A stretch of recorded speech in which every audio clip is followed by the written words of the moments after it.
دو وجہ نظر آتی ہیں. ایک تو یہ کہ پچھلے 15 مہینے کی حکومت کا جو احساس گناہ ہے، اب اس احساس گناہ کو ذرا کم کرنے کی ابھی سے انہوں نے کوششوں کا آغاز کر دیا ہے.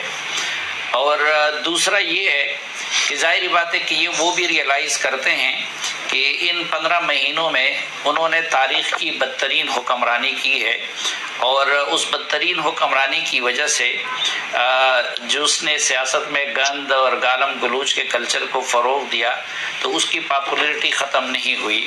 تو اب یہ سلسلہ انہوں نے اس کا آغاز کر دیا ہے کہ اس حوالے سے تھوڑی اپنی پوزیشن صاف کر دے اور اپنے کچھ ڈیموکریٹک کریڈینشلز جو کہ پچھلے سالوں میں بالکل دونوں بڑی پارٹیوں کے تقریباً تباہ ہو گئے ہیں، تو اس کو دوبارہ اسٹیبلش کرنے کی کوشش کر رہے ہیں. آپ دیکھیے کہ آغاز غلطیوں کا کہاں سے ہوا، اور یہ سب ڈرامے بازی ہے. اس میں بلاول صاحب اور زرداری صاحب کی سوچ میں کوئی فرق نہیں ہے. یہ بھی گڈ کاپ بیڈ کاپ کھیلتے ہیں، باقی فیصلے ان کے مشترکہ ہوتے ہیں، اور وہ بلاول کے مستقبل کے لیے زرداری کے فیصلے ہوتے ہیں.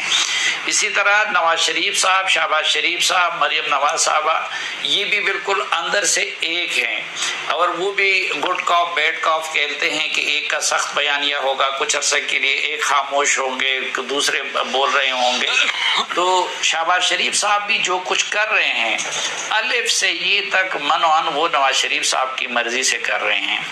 اب جو پہلی غلطی یا جس کا احساس گناہ ان لوگوں کو ہونا چاہیے تھا، وہ تھا جعلی الیکشن کے بعد، 2018 کے جعلی الیکشن کے بعد اسمبلیوں میں بیٹھنے کا.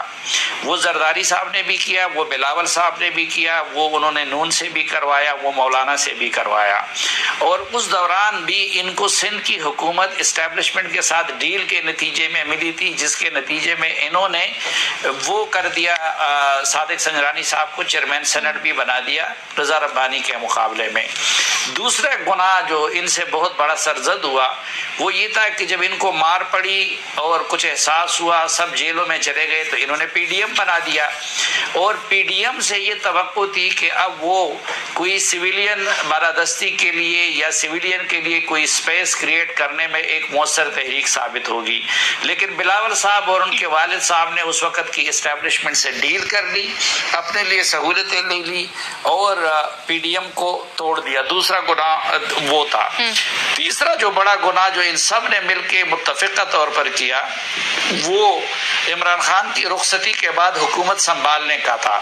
کیونکہ بھائی جب آپ جس اسمبلی کو جعلی کہتے ہیں، اور وہ اسمبلی تھی بھی جعلی، ہر پیمانے پر آپ اس کو ماپے تو وہ جعلی اسمبلی تھی، تو ان کو اس جعلی اسمبلی کو کنٹینیو نہیں کرنا چاہیے تھا. لیکن اقتدار کی لالچ میں ان سب نے اس کو کنٹینیو کیا، اور پھر ایسا کنٹینیو کیا کہ ایک ایک وزارت پہ لڑے، ایک ایک محکمے پہ لڑے. اور اس دوران آپ نے دیکھا کہ تاریخ کی سب سے بڑی کابینہ تھی، اور کرپشن کی بھی بدترین مثالیں قائم ہوئی.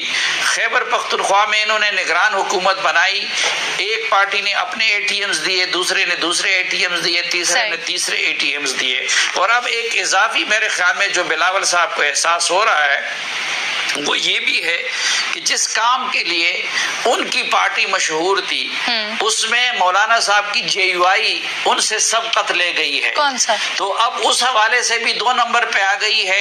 اور اقتدار اگر مستقبل میں اس کا ہما کسی کے سر بیٹھتے تو اس میں بھی پیپلز پارٹی پہلے نمبر پہ نہیں دوسرے نمبر پہ ہے. اس لیے اب وہ عوام کی نظروں میں اپنی کچھ پوزیشن بحال کرنے کے لیے، کیونکہ اس دوران ان لوگوں کی وجہ سے اسٹیبلشمنٹ اپنی سپیس کئی گنا زیادہ بڑھا چکی اور پولیٹیکل فورسز کا سپیس کم ہو گیا. اسی طرح میڈیا میں بھی میڈیا کی آزادی کا سپیس کم ہوا اور ان کا سپیس بڑھ گیا. اور ظاہری بات ہے اور آپ کے خیال میں سیاسی جماعتیں برابر کی ذمہ دار ہیں؟ بلاول ان سب کو ذمہ دار قرار دے گا.